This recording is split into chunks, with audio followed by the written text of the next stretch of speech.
Hey everybody, it's Mike here from The Art of Guitar. The other day I was watching a Kiss concert clip, and in the clip they were actually playing along to a backing track, and something went wrong. Check this out.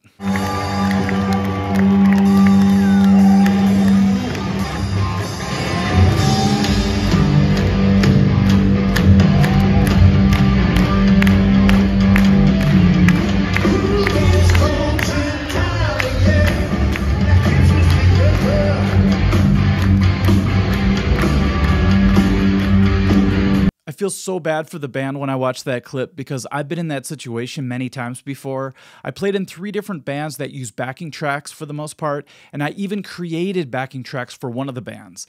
So I have a pretty good understanding of what goes into making backing tracks, how to utilize them, and most importantly, what can go wrong when using them live. So what I want to do in this video is I want to break down that clip a little bit, talk about what exactly went wrong, but also talk about what could have been done to prevent it from happening. Real quick, for anyone who doesn't know about backing tracks, sometimes when a band plays live, they're not just playing their instruments on stage and that's all. Sometimes they're actually playing along to sounds and instruments and music from another source at the same time. And that source is a backing track, usually played from like a laptop or some other means. But what happens is typically the drummer follows a click in headphones or an earbud or something, and the track plays through their headphones but also gets sent out to the PA system, the front of house. And so the audience hears the backing track music while the drummer hears the background music and the click to keep the band in time with it. Some groups use a lot of backing track material like vocals, guitar parts, piano parts, intros, synth stuff, all that kind of stuff. But other bands just use it real minimally, like we did. Sometimes we would just use like a shaker on a certain part. Unfortunately, like you saw in the Kiss clip, things can go wrong. And I recall always thinking in the back of my mind that we're always one click or one beat away from potential disaster. What can cause this? Many things. Sometimes the drummer counts things in wrong. They just float off the click so much that it suddenly you're on the wrong beat. Sometimes the band accidentally does one less chorus. Maybe if there's a double chorus, they only play one. That could throw everything off. So you can see if anything goes wrong, even the smallest thing, you can completely derail a song. And there have been times where our drummer had to just kill the backing tracks because we were off by so much. There was no getting back on track. So he just hit stop and we had to finish the song without the backing tracks. So let's break down what happened at this Kiss concert. They're playing one of my favorite songs, Cold Gin, and they got done playing one of my favorite riffs of all time, and they just hold out the chord. So it's kind of a break in the music. And so what I believe is Eric Singer, the drummer, hears a cue in his headphones where it's like 1, 2, 3, 4. Then he's supposed to count off a 4 count so Tommy Thayer, the guitar player, can start the riff for the next part.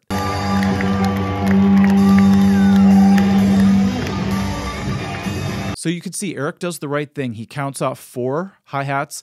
He hits a crash on the 1 beat, and that's where Tommy was supposed to start. And then he just keeps track of the rest of the riff with hi-hats on the 2 and 4 beat. But Tommy Thayer comes in 1 beat too late. You can see Eric counting off the 4 hi-hats. Then when he hits that crash, that's when Tommy's supposed to start the riff.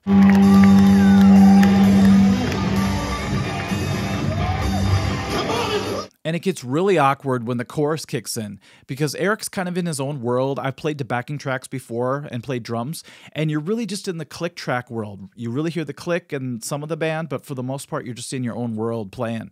So he's on the correct beat, and he starts singing the backup part in the correct spot, but the rest of the band is off from him. So you just have this real weird cacophony of sounds happening at this moment. And it stays off by 1 beat. So now we're in this weird Twilight Zone parallel universe for a while.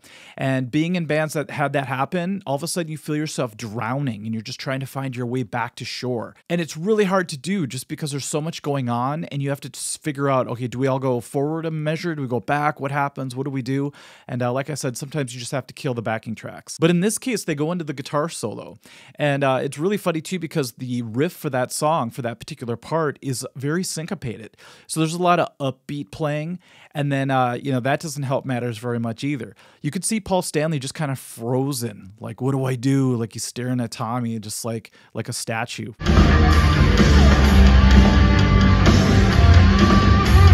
but eventually they find their way back on to the right beat. And I believe that's because in the song, there's these huge drum fills that happen and during the solo, and that seems to get Gene and Paul back onto the correct beat.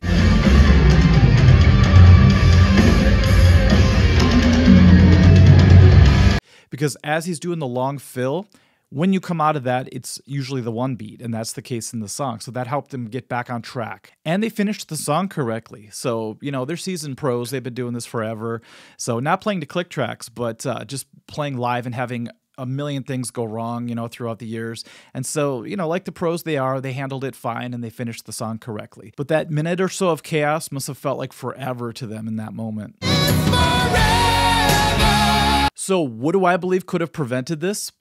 As someone who drums and has played drums during a click track situation, I know that it's really important to make things blatantly obvious to the band.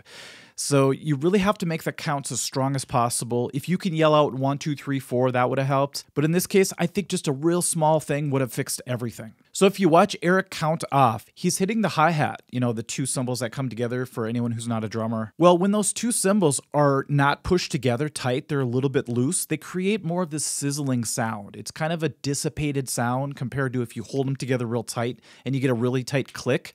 Well, when Eric is hitting these hi-hats, they're loose sounding. And the band's already holding out this huge chord, so there's a lot of sound happening already. And then to try to hear 4 sizzly hi-hats is a little bit tough, especially if you're not paying complete attention to what the drummer's doing. And then the 1, he simply hits that crash, which is also kind of dissipated sounding, so that gets lost in the sound as well pretty easily. And then afterwards, like I said, he's hitting the hi-hat on the 2 and the 4 beats. So once again, adding a little bit more to the confusion. I kind of demonstrated it. Check this out.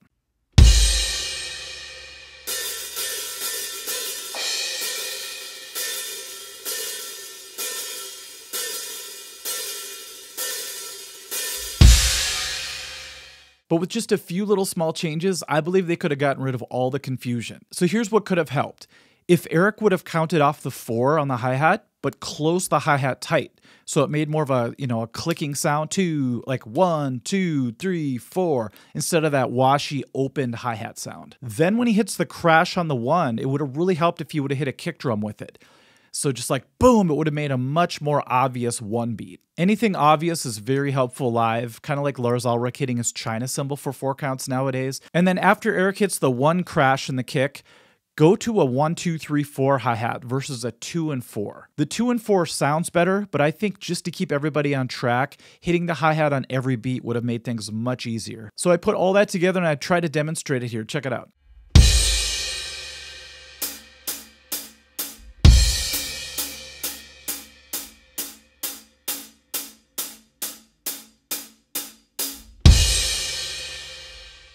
Like I said, really obvious is the best way to go live. One time I had a drummer who always would count off 4 clicks with his sticks before kicking into a song. But for some reason, he just chose randomly a song to start with 3 clicks. So in his head, he was thinking 2, 3, 4. But none of us were mind readers. You know, we had no idea what he was thinking. So we didn't come in on time, and it was just a disaster right off the bat. So that's just a small example of how making things really obvious is very helpful for bands live. And being a drummer, I'm partially responsible, I know, for making it obvious. And here's another solution, one that hasn't been invented yet that I know of.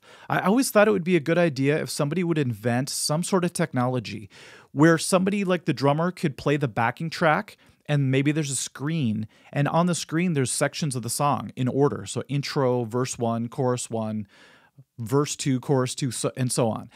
And what would happen is if something got off and it was just a total disaster, the drummer could hit one button and just kill the backing tracks, but then hit what the next part's going to be. Let's say chorus 2 is coming up. Hit the chorus 2, maybe it lights up or something, and then right on the 1 beat of chorus 2, you can hit a button to start it back up again. So it's kind of a dynamic version of a click track because you can actually alter it in real time according to what you need. Another thing that would be very helpful is if this device had 2 trigger pads on it, and you could hit it in order to advance the click track or the backing track forward or backwards by 1 beat or 1 measure or whatever increment you choose. So that would have really helped the Kiss situation. So let's say Eric realized that Tommy came in 1 beat late, all he would have to do is hit the advance 1 beat button and they'd be back on track. They could even quantize the change just like they do for loop pedals. So when you hit a loop pedal, you can program it to change right on the beat. They could probably also do that with this technology. It would make everything flow seamlessly. That Kiss clip may have seemed bad, but I've seen way worse before. Like one time I watched White Zombie playing, I think on an MTV special or something, and they were playing More Human Than Human, and they were rocking out. It was really cool, and all of a sudden the backing track skipped or something.